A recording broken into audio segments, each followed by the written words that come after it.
Hello friends, welcome to my channel. तो ये best mistake season 2 का 24 एपिसोड है। अगर आपने इसके प्रीवियस एपिसोड नहीं देखे तो आप मेरे पुराने चैनल में इसके प्रीवियस एपिसोड देख सकते हैं। So without wasting any more time, let's start this video.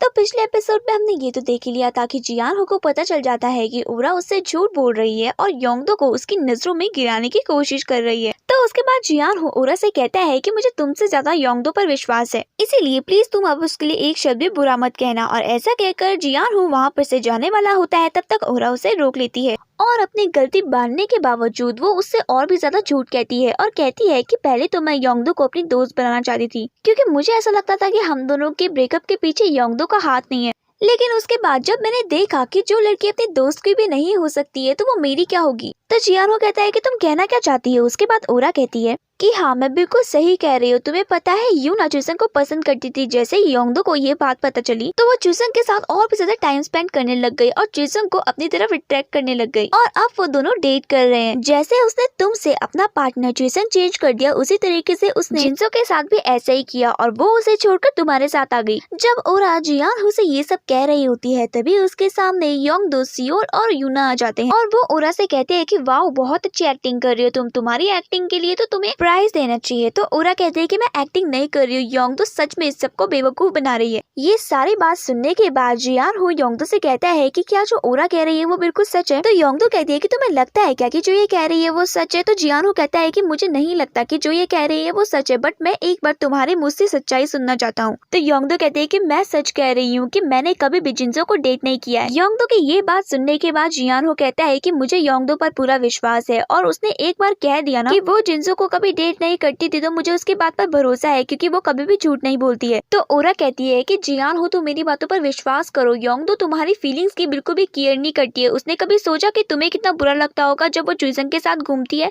But मैं तुम्हारी केयर करती हूँ क्योंकि मैं तुम्हें पसंद करती हूँ। जब ओरा ये सब बोलती है तभी उसके पीछे से जिनसो आ जाता है और जिनसो ओरा से कहता है कि अगर तुम जियान हो को इतना ही पसंद करती हो तो तुम मुझे हमेशा कॉल क्यों करती थी और मुझे अपने साथ रिलेशन में आने के लिए क्यों बोलती थी। तो सियोल ओरा को ताना मारते हुए बोलती है कि आई थिंक प्यार में कंफ्यूज होना इसकी हॉबी है। तो उसके बाद सियोल जिनसो से कहती है कि तुम जियान हो को बताओ, क्या योंगदो तुम्हारे साथ कभी घूमने के लिए गई है। तो जिनसो कहता है कि योंगदो मेरे साथ घूमने के लिए हाँ गई है। फिर उसके बाद योंगदो कहती है कि मैं तुम्हारे साथ कब घूमने के लिए गई हूँ, तुम झूठ क्यों बोल रहे हो। तो जिनसो कहता है कि मेरी पूरी बात तो सुनो, हाँ तुम मेरे साथ घूमने के लिए गई हो लेकिन मेरी इमेजिनेशन में, और इमेजिनेशन में मैं तुम्हारे साथ घूमने के लिए गया, इसका मतलब ये थोड़ी है कि हम दोनों डेट कर रहे हैं। तो जियानो कहता है कि इस टाइम पर मजाक मत करो। ओरा कह रही है कि तुमने इसके साथ योंगदो की वजह से ब्रेकअप किया है, ये सच है या झूठ। तो जिनसो कहता है कि मैंने योंगदो की वजह से ओरा से ब्रेकअप नहीं किया है, मैंने ओरा से इसीलिए ब्रेकअप किया है क्योंकि मैं उसे पसंद नहीं करता था। फिर उसके बाद जिनसो कहता है कि मेरी वजह से ओरा पकड़ी गई कि वो झूठ बोल रही है, तो आई थिंक तुम सबको मुझे थैंक यू बोलना चाहिए। और चुसंग तुम अपना प्रॉमिस तो नहीं भूले हो ना, तुमने मुझे प्रॉमिस किया था कि तुम मुझे अपने मैच की टिकट दोगे और बॉल पे साइन करके भी दोगे, तुम भूल तो नहीं गए हो ना। तो चुसंग कहता है कि नहीं, मैं बिल्कुल भी नहीं भूला हूँ। तो उसके बाद ओरा जिनसो से कहती है कि तुमने मेरे साथ ऐसा क्यों किया, मैंने ये सब तुम्हारा ही रिवेंज लेने के लिए किया था। तो उसके बाद जिनसो ओरा से कहता है कि सच बताओ तो तुमने ये मेरे रिवेंज लेने के लिए नहीं किया था, बल्कि तुमने ये सब इसीलिए किया था क्योंकि तुम योंगदो से नफरत करती थी। मैंने तुम्हें पहले भी बोला था और अभी भी बोल रहा हूँ कि दूसरों की लाइफ में फोकस करने से ज्यादा तुम अपनी लाइफ में फोकस करो। और ऐसा कहकर वो वहाँ पर से चला जाता है। देखते ही देखते ओरा को छोड़कर सभी वहाँ पर से चले जाते हैं और ओरा बिल्कुल अकेले पड़ जाती है। लेकिन थोड़ी ही देर पे वहाँ पर जीसंग आ जाता है और उसे कहता है कि अब तुम भी अपनी क्लास में चलो। तो ओरा कहती है कि मैं बाहर कैसे आ सकती हूँ, बाहर सभी मेरा वेट कर रहे हैं, सभी मेरा मजाक उड़ाएंगे। फिर उसके बाद जीसंग ओरा से कहता है कि मैं तुमसे एक क्वेश्चन पूछना चाहता हूँ, क्या तुम मुझे उसका आंसर दोगी। क्या तुम सच में ब्रॉडकास्ट क्लब की मेंबर हो या फिर ये भी झूठ था। तो ओरा कहती है कि हाँ, मैंने तुमसे सब कुछ झूठ बोला है, ना ही मैं ट्रेनी हूँ, ना ही मेरा सपना K-pop आइडल बनना है। मुझे पता था कि तुम्हें सिंगिंग पसंद है, इसीलिए मैंने तुमसे ये सब झूठ बोला ताकि तुम मुझसे अट्रैक्ट हो, और वैसे भी इसमें मेरी कोई भी गलती नहीं है, तुम्ही ने पहले मुझे पसंद किया था। तो उसके बाद जीसंग कहता है कि अच्छा, तो तुमने मुझसे ये भी झूठ बोला था कि तुम मुझे पसंद करती हो,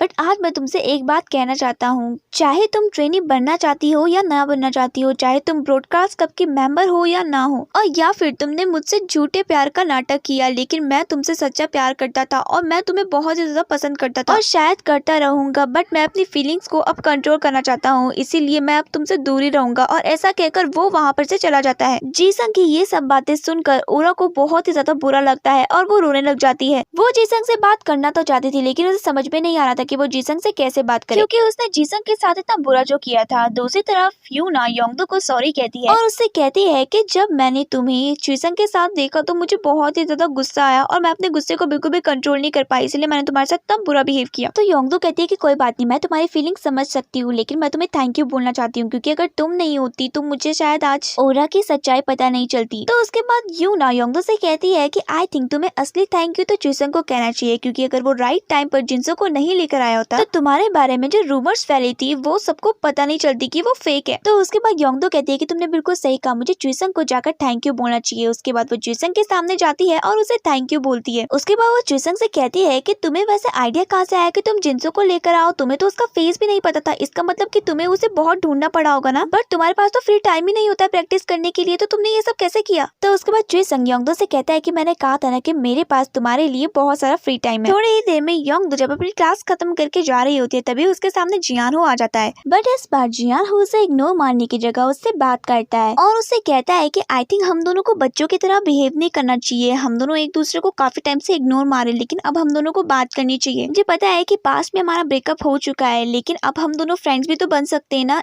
इस तरीके से एक दूसरे को इग्नोर मारकर तो कुछ नहीं होगा। बट मैं तुमसे एक और बात के लिए माफी मांगना चाहता हूँ, अगर तुम मेरे साथ रिलेशन में नहीं होती तो तुम्हें इतनी सारी परेशानियों का सामना नहीं करना पड़ता।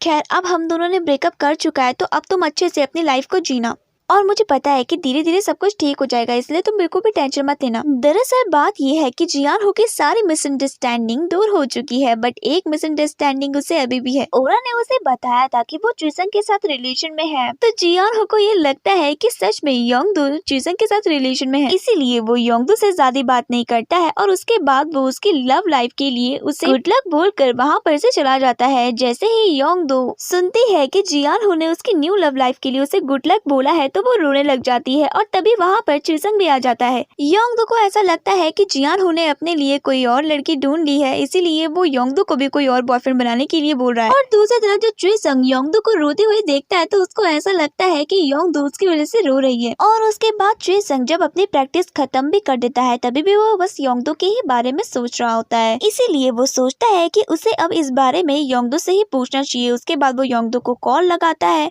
और उसको लाइब्रेरी में मिलने के लिए बुलाता है। थोड़ी ही देर में जब योंगदो अपनी क्लास की तरफ जा रही होती है तभी उसके सामने जियानहो आ जाता है और जियानहो से पूछता है कि मेरे हेयर का कलर कैसा लग रहा है। तो योंगदो कहती है कि क्या दोबारा मैम ने तुम्हें डांटा है इसलिए तुमने अपने हेयर का कलर चेंज कर दिया है। तो जियानहो कहता है कि हाँ आज भी उन्होंने मुझे डांटा है, वो तो मुझे हमेशा डांटती रहती है, लेकिन इस बार मैंने हेयर कलर इसीलिए चेंज किया था क्योंकि मुझे ये कलर अच्छा लगा था। और ऐसा कहकर जियानहो वहाँ पर से जाने ही वाला होता है, तब तक योंगदो उसे रोक देती है और उससे कहती है कि क्या हम दोनों साथ में लंच कर सकते हैं। तो जियानहो कहता है कि मैम की तो हमेशा नजर मुझ पर ही रहती है और अगर उन्होंने मुझे तुम्हारे साथ लंच करते हुए देख लिया तो वो पक्का तुम्हें भी डांटेगी, इसलिए बेहतर ये होगा कि हम दोनों अलग अलग ही लंच करें। और वैसे भी अब मैं मैडम से लड़ाई करते करते थक चुका हूँ। तो योंगदो कहती है कि मैं तुम्हें तुम्हारी क्लास स्किप करने के लिए नहीं बोल रही हूँ, बल्कि मैं अपनी क्लास स्किप करूंगी और तुम्हारे साथ लंच करूंगी, तब तो ठीक है ना। तो जियानहो कहता है कि वो तुम्हें ऐसा नहीं करने देगा। जियानहो का इससे मतलब था कि जीसंग उसे ऐसा नहीं करने देगा और ऐसा कहकर जियानहो वहाँ पर से चला जाता है। बेचारे योंगदो को तो कुछ भी समझ में नहीं आता है कि जियानहो का इससे कहने का मतलब क्या था। और इसे सब बारे में सोचते सोचते वो उदास होकर जब जा रही होती है तभी उसके टक्कर हो जाती है आयुन से। योंगदो जैसे ही आयुन को देखती है तो वो बहुत ही ज्यादा उदास होती है और आयुन को देखकर वो रोने लग जाती है। तो आयुन कहता है कि क्या हुआ, तुम रो क्यों रही हो, काश तो मेरे नीचे गिर रहे हैं। उसके बाद आयुन योंगदो को चुप कराने की कोशिश भी करता है लेकिन योंगदो चुप नहीं होती है। उसके बाद आयुन योंगदो के साथ बैठ जाता है और उसे बताता है कि इस बार स्कूल फेस्टिवल में वो टॉरेट कार्ड रीडर बना है। तो योंगदो कहती है कि अच्छा। तो फिर उसके बाद आयुन योंगदो से कहता है कि वैसे तुम रो क्यों रही थी। तो योंगदो आयुन से कहती है कि मैं बहुत ही ज्यादा कंफ्यूज हूँ, मुझे समझ में नहीं आ रहा है कि मैं किसको चूज करूँ, एक तरफ मेरा दिल है तो दूसरी तरफ मेरा दिमाग। तो उसके बाद आयुन कहता है कि जो तुम्हारा दिल कहता है तुम वो करो, तुम किसी की भी मत सुनना, क्योंकि तुम्हारे लिए तुमसे अच्छी डिसीजन और कोई भी नहीं ले सकता है। और ऐसा कहकर आयुन वहाँ पर से चला जाता है। आयुन की बात सुनकर योंगदो को बहुत ही रिलीफ फील होता है। दूसरी तरफ जब जियानहो अपनी क्लास में जा रहा होता है तभी उसे जीसंग अपने रास्ते में दिख जाता है। तो जियानहो जीसंग से कहता है कि आई थिंक तुम लाइब्रेरी में जा रहे होंगे ना योंगदो से मिलने के लिए। तो जीसंग कहता है कि तुम्हें इससे क्या लेना देना, मैं कहीं भी जाऊं। तो जियानहो कहता है कि बिल्कुल सही कहा तुमने, मुझे तुमसे क्या लेना देना, बस मैं तुम्हें बस एक ही बात बोलना चाहता हूँ कि तुम दोनों खाना ठीक से खाना। तो जीसंग कहता है कि तुम ये क्या कह रहे हो। तो जियान हो कहता है कि लाइब्रेरी से आने के बाद तुम दोनों ठीक से खाना खा लेना और खासकर योंगदो को तो तुम खाना खिलाना बिल्कुल भी मत भूलना, क्योंकि 11th ग्रेड में जब योंगदो अपना वेट कम करना चाह रही थी तो उसने खाना नहीं खाया था और उसे चक्कर आ गए थे, इसीलिए तुम उसका ख्याल रखना। तो जिसंग कहता है कि मैं उसका ख्याल क्यों रखूं, वो कोई बच्ची है क्या, वो अपने आप तो अपना लंच खाएगी, तुम्हें इससे क्या लेना देना। तो जियानो कहता है कि बिल्कुल सही कहा तुमने, मुझे तुम दोनों से क्या लेना देना, लेकिन फिर भी तुम उसकी अच्छे से देखभाल करना और उसका बहुत ही ख्याल रखना, और हो सके तो उसके लिए अपने कुछ रूल्स भी तोड़ देना ताकि मुझे कुछ भी रिग्रेट ना हो। और ऐसा कहकर जियान हो वहाँ पर से चला जाता है। जियान हो की बातें जुइसंग को कुछ भी समझ में नहीं आती और वो सोचने लग जाता है कि जियान हो ये सब क्या बोल रहा था और उसका ये सब कहने के पीछे मोटिव क्या था। दूसरी तरफ योंगदो भी जियान हो के बारे में सोच रही होती है। एक तरफ उसे ये समझ में नहीं आता है कि जियान हो उस पर इतना ज्यादा ट्रस्ट कर रहा था, बट फिर भी वो उसके साथ ऐसा बिहेव क्यों कर रहा था। तो इसीलिए वो अपने दिल को ये समझा रही होती है कि उसे जियान हो से दूर रहना चाहिए और वो जियान हो को पसंद नहीं करती है। तभी उसके पीछे से जुइसंग आ जाता है और जुइसंग योंगदो से कहता है कि तुम ऐसे बोलो कि तुम उसे पसंद करती हो। तो योंगदो कहती है कि तुम ये सब क्या कह रहे हो। फिर उसके बाद जुइसंग कहता है कि मैं वो ही कह रहा हूँ जो तुम समझ रही हो। उसके बाद जुइसंग योंगदो से कहता है कि मैं मानता हूँ कि मैं तुम्हें बहुत ही ज्यादा पसंद करता था, मैं चाहता था कि तुम हमेशा मेरे साथ रहो। मैंने आज तक कभी भी अपनी लाइफ में कभी भी कोई रूल्स नहीं तोड़े हैं, हमेशा रूल्स को फॉलो करते करते मेरी लाइफ बहुत ही इजी बन गई थी, बट मैंने अपनी लाइफ में सबसे पहली बार तुम्हारे लिए ही रूल्स को तोड़ा। लेकिन तुम्हें घबराने की कोई जरूरत नहीं है, मुझे पता है कि तुम जियान हो को पसंद करती हो। क्यों करती हो ना। तो योंगदो कहती है कि हाँ तुमने बिल्कुल सही कहा, मैं जियान हो को अभी भी पसंद करती हूँ, लेकिन जियान हो मुझे पसंद नहीं करता है।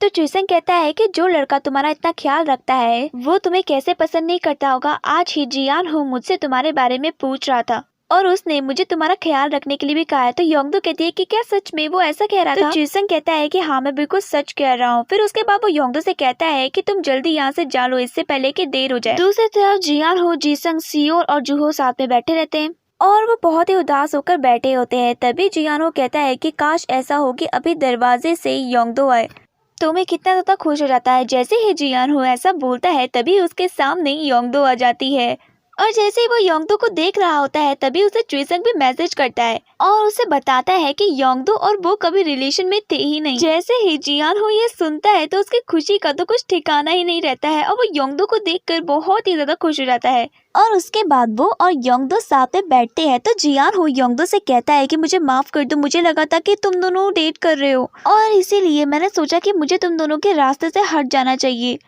बट मुझे तुम माफ कर दो, मेरी वजह से तुम्हें कितनी सारी परेशानियों का सामना करना पड़ा ना। बट मैं तुमसे एक क्वेश्चन पूछना चाहता हूँ, जुइसंग भी तुम्हें पसंद करता है ना, तो तुमने उसको छोड़कर मुझे क्यों चुना। तो योंगदो उसे हंसते हुए रिप्लाई देती है कि जुइसंग को खाना बनाना आता है लेकिन तुम्हें खाना बनाना नहीं आता ना, इसलिए मैं तुम्हें खाना बनाना सिखाऊंगी। तो योंगदो का आंसर सुनने के बाद जियान हो हंसने लग जाता है। फिर उसके बाद योंगदो कहती है कि चाहे जो कुछ भी हुआ लेकिन तुमने मेरा दिल तोड़ा है, मुझे बहुत बुरा लगा था जब तुमने मुझसे ब्रेकअप किया था, तुम्हें पता भी है मैं तुम्हें कितना प्यार करती हूँ। तो फिर जियान हो कहता है कि प्लीज मुझे माफ कर दो, मैं आज के बाद तुम्हारे साथ कभी भी ऐसा नहीं करूंगा और जिस तरीके से हम पहले थे हम उसी तरीके से अपनी न्यू लाइफ स्टार्ट करेंगे। और उसके बाद जियान हो कहता है कि क्या अब मैं तुम्हारा बॉयफ्रेंड बन सकता हूँ। तो योंगदो शर्माते हुए जियान हो से कहती है कि हाँ तुम ही मेरे बॉयफ्रेंड हो और तुम ही मेरे बॉयफ्रेंड हमेशा रहोगे। और इसी तरीके से उन दोनों की सारी मिसअंडरस्टैंडिंग दूर हो जाती है। उसके बाद वो दोनों अपने हाथ की फोटो खींचकर सोशल मीडिया पर अपलोड करते हैं। देखते ही देखते सबको पता चल जाता है कि उन दोनों के बीच में सब कुछ ठीक हो चुका है और कुछ ही देर में वो फोटो सियोल और जूहो भी देख लेते हैं। उस फोटो को देखने के बाद सियोल जूहो से कहती है कि जियान हो जब से योंगदो से मिला है तब से तो वो और भी ज्यादा लवी टवी होने लग गया है। और उसके बाद वो जूहो की तरफ देखती है, फिर उसे कहती है कि ये दोनों तो अब रिलेशन में आ चुके हैं लेकिन मुझे पता नहीं कि हम दोनों कब तक फ्रेंड्स रहेंगे, हम दोनों कब रिलेशन में आएंगे। बट मुझे ऐसा लगता है कि अगर हम दोनों रिलेशन में नहीं आ सकते तो हम दोनों को अलग अलग ही अपनी लाइफ जीनी चाहिए। इस तरीके से सब हमें साथ में देखते हैं तो उनको ऐसा लगता है कि हम दोनों कपल्स हैं। और मैं समझ सकती हूँ कि तुमको इन सबसे ज़्यादा अपनी पढ़ाई पर ध्यान देना है और अपना करियर सेट करना है, इसीलिए मुझे अपनी फीलिंग्स को कंट्रोल करना पड़ेगा और बेहतर यही होगा कि हम दोनों अलग ही रहें। और ऐसा कहकर सियोल वहाँ पर से जाने वाली होती है तब तक जूहो उसे रोक देता है और उसके बाद वो सियोल से कहता है कि सियोल मैं भी तुम्हारे साथ रिलेशन में आना चाहता हूँ लेकिन मैं तुम्हारे साथ तब तक रिलेशन में इसीलिए नहीं आया था क्योंकि मैं अब्रॉड जा रहा हूँ पढ़ाई करने के लिए और मैंने सोचा कि अगर मैं वहाँ चला जाऊँगा तो तुम्हें यहाँ अकेले ही रहना पड़ेगा। दूसरी तरफ जुइसंग उस धागे को निकाल देता है जो योंगदो ने उसे पहनाया था। तभी वहाँ पर आयुन भी आ जाता है जिसंग आयुन की ड्रेस को देखकर हंसने लग जाता है। तो उसके बाद आयुन कहता है कि तुम मेरी ड्रेस को देखकर ऐसे हंस के रहो, तुम्हें पता भी मैं टॉयलेट क्लब का रीडर बनाऊं। चलो मैं आज तुम्हें कुछ कार्ड रीड करके बताता हूँ। उसके बाद वो जिसंग को उन कार्ड्स में से 2 कार्ड चूज करने के लिए बोलता है, लेकिन जिसंग को इन सब चीजों पर इंटरेस्ट नहीं था, इसीलिए वो पहले मना करता है। लेकिन आयुन उसे बहुत जिद करता है, इसीलिए उसे 2 कार्ड चूज करने ही पड़ते हैं। उसके बाद जैसे ही जिसंग एक कार्ड चूज करता है तो आयुन उसे बोलता है कि तुम्हारा कार्ड बिल्कुल तुम्हारी तरह है, तुम्हारे कार्ड में लिखा है कि तुम फ्यूचर में भी बिल्कुल ऐसे ही रहोगे, रूल्स ना तोड़ने वाले और जस्टिस के लिए फाइट करने वाले। और तुम्हें पता तुम्हारे दूसरे कार्ड में क्या लिख रखा है? तो जिसंग कहता है कि क्या लिखा हुआ है? तो आयुन कहता है कि तुम्हारे दूसरे कार्ड में ये लिखा हुआ है कि तुम्हारी बहुत ही जल्दी तुम्हें पार्टनर मिलने वाली है। तो आयुन की बातें सुनकर जिसंग हंसने लग जाता है और उसके बाद आयुन से कहता है कि चलो आज मैं तुम्हें पार्टी दूंगा। जिसंग की बातें सुनकर आयुन बहुत ही खुश हो जाता है और उसके साथ चला जाता है। दूसरी तरफ फिर से सारे दोस्त साथ में बैठकर लंच कर रहे होते हैं म्यूजिक रूम में। तभी वहाँ पर जिसंग आ जाता है। उन सभी को ऐसा लगता है कि टीचर आ गए हैं। तो वो सभी बहुत ज्यादा डर जाते हैं और जिसंग को देखकर हंसने लग जाते हैं। उसके बाद वो सभी साथ में बैठकर लंच करने लग जाते हैं। दूसरी तरफ ओरा अकेले बैठकर लंच कर रही होती है। तभी उसके सामने जिसंग भी आ जाता है। तो ओरा जिसंग को देखकर बोलती है कि तुम मेरे साथ क्यों आ रखे हो? तुम्हें पता है ना कि मेरे से सब नफरत करते हैं, कोई भी मुझसे बात नहीं करना चाहता, तो तुम मेरे साथ आकर यहाँ पे क्या कर रहे हो? तो फिर उसके बाद जिसंग कहता है कि तुम शायद भूल गई हो, मैंने तुमसे एक बार कहा था कि कोई तुम्हारे साथ हो या ना हो, लेकिन मैं तुम्हारे साथ हमेशा रहूंगा और मैं तुम्हारी हमेशा हेल्प करूंगा। और आज तुम्हें मेरी सबसे ज़्यादा ज़रूरत है, तो मैं तुम्हारा साथ कैसे छोड़ सकता हूँ? जिसंग के ये सब बातें सुनकर ओरा को अपनी गलती का एहसास होता है और वो रोने लग जाती है। दूसरी तरफ जिसंग अकेला खड़ा हुआ होता है। तब तक उसके सामने यूना आ जाती है और यूना उससे बोलती है कि क्या हो, तुम ऐसे अकेले क्यों खड़े हो रखे हो? वैसे तुमसे एक बात पूछूं? उसके बाद यूना उससे कहती है कि क्या तुम योंगदो को पसंद करते हो? तो जिसंग पहले तो हंसता है, उसके बाद कहता है कि हाँ मैं योंगदो को पसंद करता हूँ। तो उसके बाद यूना कहती है कि तुम्हें मानना पड़ेगा, लास्ट मोमेंट तक भी तुमने कभी झूठ नहीं बोला। दूसरी तरफ सियोल और जूहो साथ में बैठे होते हैं। तो सियोल जूहो से कहती है कि मुझे पता है कि तुम दूसरे कंट्री में पढ़ाई करने के लिए जा रहे हो, लेकिन मैंने अब तक तुम्हारा साथ नहीं छोड़ा है, तो आगे कैसे छोड़ दूंगी? मैंने आज तक सिर्फ तुमसे ही प्यार किया है और आगे भी मैं तुमसे ही प्यार करके शादी भी करूंगी। और ऐसा कहकर वो जूहो को एक स्वेटर भी देती है। और इसी तरीके से हमारे इस प्यारे से ड्रामे की एंडिंग होती है। तो चलिए फ्रेंड्स, आज के लिए बस इतना ही। मैं मिलती हूँ आपसे नेक्स्ट वीडियो में नए ड्रामे के साथ। तो तब तक के लिए बाय।